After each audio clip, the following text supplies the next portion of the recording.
Le retour de Abdelaziz Bouteflika en Algérie ne calme pas du tout la situation. Au contraire, la contestation est restée forte. D'ailleurs, sur les réseaux sociaux, de nombreux Algériens ont même exprimé leurs doutes concernant le retour du président Bouteflika dans le pays. En l'absence d'images officielles, les interrogations sont restées nombreuses. Les manifestations, elles, continuent dans tout le pays.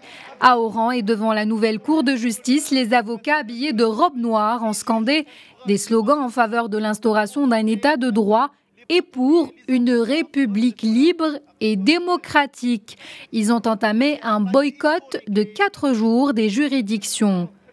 Les magistrats ont pour leur part annoncé qu'ils refuseraient de superviser l'élection présidentielle du 18 avril si la candidature du chef de l'État sortant est retenue par la Cour constitutionnelle.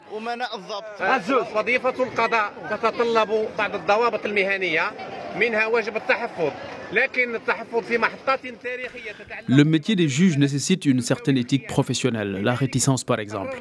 Et dans ce tournant historique, nous avons décidé de briser le silence, d'autant plus sur quelque chose qui touche à l'avenir du pays. Nous sommes des juges et nous exigeons le respect de la loi et de la Constitution. Arrêtons de berner les Algériens. La justice est faite par et pour le peuple algérien. Nous refusons de superviser ces élections dans ces conditions.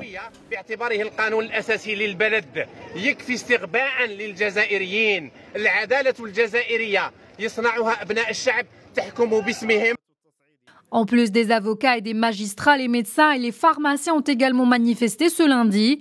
Face aux grèves et manifestations dans les universités algériennes, le gouvernement a décidé samedi d'avancer les vacances et de les allonger, forçant ainsi de nombreux étudiants à quitter les campus.